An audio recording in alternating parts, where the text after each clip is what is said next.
भ्रष्टाचार पहले हुआ था, किस प्रकार से एक लॉजिकल कंक्लूजन तक उसे पहुंचाया जाए, इस विषय को लेकर भारतीय जनता पार्टी कटिबद्ध है। जीरो टॉलरेंस फॉर करप्शन, ये भारतीय जनता पार्टी का आरंभ से ही मोटो रहा है। आज सोनिया गांधी जो कांग्रेस पार्टी की अध्यक्षा हैं, उनकी पेशी ईडी के सामने है। जिस प्रकार का माहौल कांग्रेस पार्टी इस पूरे विषय को लेकर बना रही है, वह भी पूरा देश देख रहा है। सत्याग्रह का जो ड्रामा कांग्रेस कर रही है, यह भी पूरा देश देख रहा है। आज ये कहना अतिशयोक्ति नहीं होगा कि विपक्ष के पास आज मुद्दों की कमी है। कहीं न कहीं विपक्ष के पास आज मुद्दों की कंगाली है। आश्चर्य का विषय है, अगर किसी के घर से 21 करोड़ रुपए निकलता है, आपने बंगाल में देखा है, एक सिटिंग मिनिस्टर के जानकार के घर से 21 करोड़ रुपए नगद बरामद होता है, पार्थ चटर्जी। यदि आम आदमी पार्टी के सिटिंग मिनिस्टर सत्येंद्र जैन जी के घर से पैसे बरामद होते हैं और अगर इस प्रकार की गतिविधियां होती है, कोर्ट सख्त टिप्पणी करती है नेशनल हेराल्ड केस को लेकर और 5,000 करोड़ रुपए का गबन होता है, तो भारतीय जनता पार्टी आज देश से पूछती है कि क्या इन्वेस्टिगेशन नहीं होना चाहिए? क्या इन सब विषयों को हमें केवल इसलिए खारिज कर देना चाहिए क्योंकि विपक्ष को ये मुद्दे पसंद नहीं है? विपक्ष नहीं चाहती है कि उनके खिलाफ इन्वेस्टिगेशन हो, कांग्रेस नहीं चाहती है कि सोनिया जी के खिलाफ इन्वेस्टिगेशन हो। ये जो सेंस ऑफ एंटाइटलमेंट है, क्या केवल इस सेंस ऑफ एंटाइटलमेंट के कारण इन्वेस्टिगेशन को बंद कर देना चाहिए क्या? ये जो विपक्ष के पास आज मुद्दों की कमी है, जो मुद्दों की कंगाली है, उसका नतीजा हमने देखा कि कल मल्लिकार्जुन खड़गे महामहिम राष्ट्रपति के ओथ टेकिंग सेरेमनी में किस कुर्सी में बैठेंगे, कितने एंगल में बैठेंगे, इन सब विषयों को लेकर वो मुद्दा बना रहे हैं, एक चिट्ठी ज्ञापित कर रहे हैं और उस चिट्ठी में तमाम विपक्षी पार्टी के जो लीडर्स हैं वो हस्ताक्षर कर रहे हैं। जबकि प्रोटोकॉल के अंतर्गत जहां मल्लिकार्जुन खड़गे जी को बैठाना चाहिए था, वहीं बैठाया गया है। विपक्ष के मुद्दों की कंगाली का आलम यह है कि माननीय प्रधानमंत्री श्री नरेंद्र मोदी जी उनके फोटो को मॉर्फ करके, उनके वीडियो को मॉर्फ करके जिस प्रकार से आम आदमी पार्टी और कांग्रेस पार्टी के दिग्गज नेता ट्विटर और सोशल मीडिया में प्रस्तुत कर रहे हैं कि देखिए, आदरणीय नरेंद्र मोदी जी ने पूर्व राष्ट्रपति महामहिम कोविंद जी को सम्मान नहीं दिया। आज ये विपक्ष के पास मुद्दों की कमी के कारण उसका नतीजा है। जहां तक सोनिया गांधी और ईडी का सवाल है, पहले राहुल गांधी जी भी कटघरे में खड़े थे, वो भी गए थे ईडी के पास प्रस्तुत होने के लिए, और आज सोनिया जी जा रही है। स्वाभाविक है, 5,000 करोड़ का गबन अगर देश में हुआ है, 5,000 करोड़ रुपए का करप्शन का अगर चार्जेस सोनिया जी और राहुल जी के ऊपर है, तो स्वाभाविक रूप से पूछताछ भी उन्हीं से होगी। आप सभी को पता है कि नेशनल हेराल्ड केस में 76% का stake holder young India company में सोनिया जी और राहुल जी है। अगर सोनिया जी और राहुल जी 75 से भी अधिक प्रतिशत के स्टेक होल्डर हैं, तो पूछताछ किससे होगी? क्या पूछताछ सोनिया जी से नहीं होगी या नहीं होना चाहिए? 5,000 करोड़ रुपए की प्रॉपर्टी, ये जो प्रॉपर्टी जिसका गबन किया गया है एक प्राइवेट फर्म बना करके, ये प्रॉपर्टी देश के टैक्स पेयर्स की प्रॉपर्टी थी। ये स्वतंत्रता संग्राम के युद्ध में जो लोग शहीद हुए थे, उनके नाम पे दी हुई प्रॉपर्टी थी। उसको एक परिवार अगर हथिया लेता है अपने प्राइवेट कंपनी में, तो स्वाभाविक है प्रश्न पूछे जाएंगे और उसका जवाब हर किसी को देना पड़ेगा, जो इसमें संलिप्त है उसे देना पड़ेगा। मुझे तो कई बार लगता है कि कांग्रेस पार्टी के लिए ईडी का अर्थ एंटाइटलमेंट फॉर डेकॉइटी था। उनको लगता है कि उनके पास एंटाइटलमेंट फॉर डेकॉइटी मतलब हम डाका भी डालेंगे और हमसे पूछताछ भी नहीं होनी चाहिए।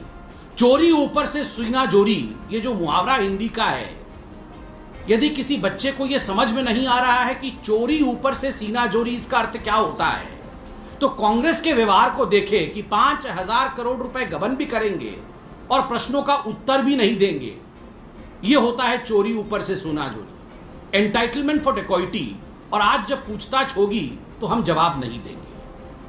और यह सत्याग्रह का ड्रामा, कल जो चिट्ठी कांग्रेस पार्टी ने लिखा है अपने तमाम अध्यक्षों को, अपने तमाम नेताओं को, कि आप सभी गांधी जी के स्टैचू के नीचे, महात्मा गांधी जी के प्रतिमा के नीचे खड़े होकर सत्याग्रह करें। This is height of hypocrisy. ये दोगलापन की पराकाष्ठा है। आप सोच के देखिए, महात्मा गांधी, उनके नाम को धूमिल करने के लिए उनके छवि के नीचे जिन लोगों ने भ्रष्टाचार को बढ़ावा दिया है वो तथाकथित सत्याग्रह करेंगे। आप सोच के देखिए, महात्मा गांधी बापू जो राष्ट्रपिता है, मुझे तो लगता है वो जहां से भी देख रहे होंगे कांग्रेस के इस चरित्र को, उन्हें भी लग रहा होगा कि जो मैंने कहा था कि कांग्रेस को उस समय डिसॉल्व हो जाना चाहिए, समाप्त हो जाना चाहिए, वो बिल्कुल सही था। बंधुगण, ये जिस प्रकार का कमोशन आज कांग्रेस पार्टी कर रही है, देश बंद करने का प्रयास, हर जगह झड़प करने की प्रयास, ट्रैफिक रोकने की प्रयास, सत्याग्रह के नाम पे they are trying to spread all kind of commotion. Sonia ji, we don't want commotion, we want confession. Commotion की आवश्यकता नहीं, आज कन्फेशन की आवश्यकता है। 5,000 करोड़ रुपए का गबन हुआ है, यह पूरा मामला कोर्ट में भी गया है, आज उसमें पूछताछ हो रही है। कन्फेस करने की आवश्यकता है कि किस प्रकार से इसका पूरा का पूरा षड्यंत्र रचा गया था, कौन इसका मुख्य षड्यंत्र करता है और किस प्रकार से 5,000 करोड़ रुपए यंग इंडिया कंपनी के माध्यम से कांग्रेस पार्टी की तत्कालीन अध्यक्षा और वर्तमान की भी अध्यक्षा और उस समय कांग्रेस पार्टी के वाइस प्रेसिडेंट राहुल गांधी जी ने यंग इंडिया कंपनी बनाकर इसका गबन किया था। बड़े बड़े दिग्गज वकील कांग्रेस पार्टी के इस केस को खारिज करने के लिए सुप्रीम कोर्ट तक गए थे, मगर सुप्रीम कोर्ट ने सुनवाई करने के पश्चात इस केस को खारिज नहीं किया, because on the merits this case is a very important case. तो स्वाभाविक है ये सेंस ऑफ एंटाइटलमेंट देश में काम नहीं करेगा। बंधुगण, ये दुखद विषय है कि विपक्ष जिन मुद्दों को मुद्दा नहीं बनाना चाहिए, उन मुद्दों को मुद्दा बना करके कहीं ना कहीं अपनी छवि को धूमिल कर रहा है, अपने आप को गौण कर रहा है। आप सोच के देखिए, बंगाल में पार्थ चटर्जी जी के जानकार के घर से 21 करोड़ रुपए निकलते हैं। आप सोच के देखिए किस प्रकार से भ्रष्टाचार अपनी पराकाष्ठा पे आम आदमी पार्टी को जब हमने घेरा पंजाब में, तो उन्हें अपने मंत्री से ही इस्तीफा लेना पड़ा। उससे पहले वो कह रहे थे कि 10 दिनों में हमने पंजाब में करप्शन समाप्त कर दिया। सत्येंद्र जैन किस प्रकार के आकंठ करप्शन में डूबे हुए थे। आज एक्साइज पॉलिसी को लेकर सीबीआई की जांच हो रही है दिल्ली में। तो स्वाभाविक रूप से जहां करप्शन है वहां इन्वेस्टिगेशन होगा। All those who are corrupt do not have the right to be entitled to no investigation. Investigation is a due process.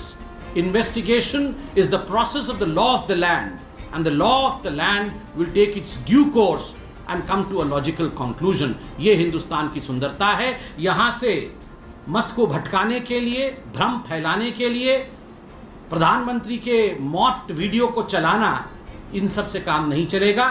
प्रधानमंत्री जी ने कल एक चिट्ठी भी लिखी है महामहिम हमारे तत्कालीन राष्ट्रपति कोविंद जी को। यह चिट्ठी की प्रति कोविंद जी ने ट्वीट भी किया है, जिसमें किस प्रकार से प्रधानमंत्री भारत के लोकतंत्र के प्रति जीवंत है, किस प्रकार से वो कोविंद जी को धन्यवाद देते हैं कि आप एक साधारण गांव से उत्तर प्रदेश से आते हैं और उसके बाद जिस प्रकार से आपने इस ऑफिस को, इसके गरिमा को बढ़ाया है, उसके लिए प्रधानमंत्री जी ने उनकी भूरी भूरी प्रशंसा की। Every institution in this country is an institution of eminence, चाहे वो विपक्ष हो चाहे कोई और। हर इंस्टीट्यूशन का सम्मान करना हम में से हर किसी को आना चाहिए। और हर इंस्टीट्यूशन अपना काम कर रही है। मुझे लगता है सोनिया जी को इस प्रकार की राजनीति को छोड़ आज ईडी के सामने प्रस्तुत होकर जो भी सच्चाई है कि किस प्रकार से उन्होंने और राहुल जी ने यह पूरा नेशनल हेराल्ड के षड्यंत्र को रचा था, उसके पीछे कौन कौन लोग शामिल थे, इसका खुलासा सोनिया जी करेंगी। ये हम सोनिया जी से आशा करते हैं। बहुत बहुत धन्यवाद। बार बार विपक्ष का ये कहना है कि उन्हीं राज्यों को निशाना बनाया जा रहा है जहाँ पे भाजपा की सरकार नहीं है, और अभी जो हम देख भी रहे हैं, चाहे बंगाल की बात है, छत्तीसगढ़ की बात है, दूसरे राज्यों में जहाँ पे गैर भाजपा सरकार है वहीं पे ईडी जा रही है, तो सिर्फ संयोग मात्र ही है क्या? देखिए, ये संयोग नहीं है। जहां भ्रष्टाचार है वहां जांच है, जहां भ्रष्टाचार होगा वहां जांच होना स्वाभाविक है। अनेकों वर्षों तक भारतवर्ष में ये सवाल उठते थे और साधारण लोग ये सवाल पूछते थे कि ये वीआईपी कल्चर इस देश में क्यों है। नेताओं के घर से अगर करोड़ों खरबों रुपए निकलते हैं तो आखिरकार उनकी जांच क्यों नहीं होती है? ऐसा क्यों होता है कि नेताओं को एक लॉन्ग रोप दिया जाता है, एक लंबी रस्सी छूट की दी जाती है? आज वैसी परिस्थिति नहीं है।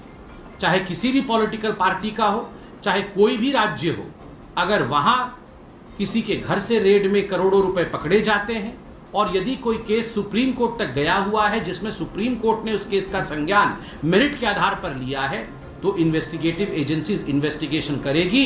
किसी प्रकार का रोक टोक सरकार द्वारा नहीं किया जाएगा।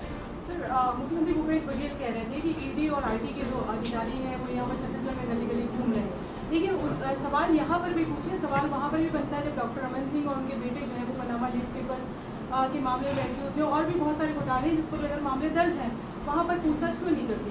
हिम्मत है तो पूछताछ करें, ये सीएम कह रहे थे। देखिए, ईडी और सीबीआई इत्यादि के अधिकारी गली गली में घूम रहे हैं। ये हम और आप जिन्होंने कोई पाप नहीं किया, जिन्होंने कोई गबन और भ्रष्टाचार नहीं किया, वो तो माइक्रोस्कोप लगा के, दूरबीन लगा के देखते नहीं है कि गली में ईडी वाले घूम रहे हैं कि नहीं। मगर जिन्होंने भ्रष्टाचार किया है वो जरूर दूरबीन लगा के देखते हैं कि ईडी वाले कहाँ जा रहे हैं, क्योंकि कहीं ना कहीं उनके मन में आत्मग्लानि है।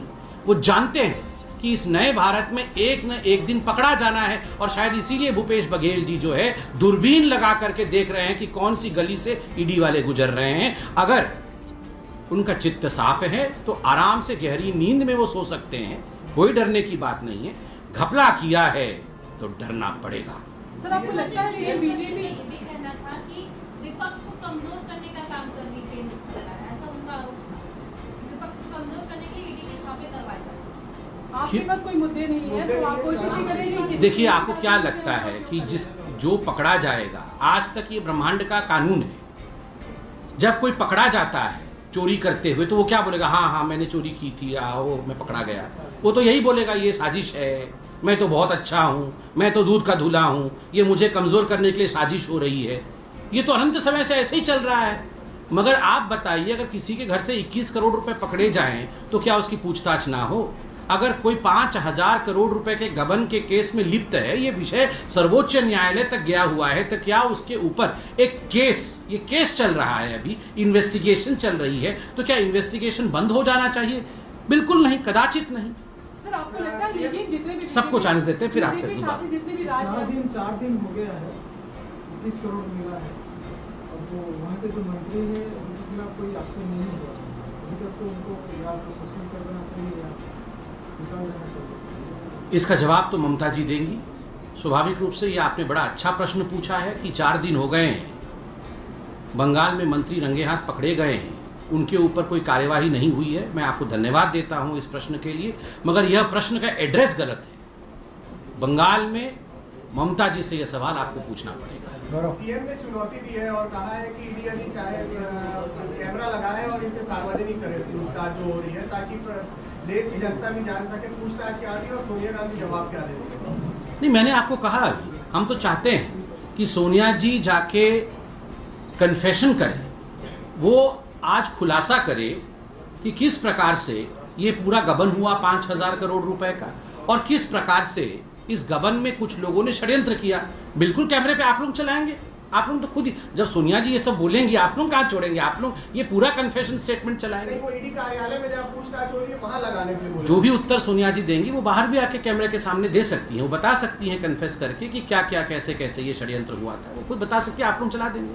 उद्धव ठाकरे ने कहा है कि बीजेपी हिंदुत्व के लिए राजनीति करती है और हम, ये आज का विषय नहीं है, इसलिए इसको छोड़ते हैं। धन्यवाद। मैं दोबारा आप लोगों को प्रेस कॉन्फ्रेंस आज 12 बजे एड्रेस करूंगा हर घर तिरंगा के ऊपर। थैंक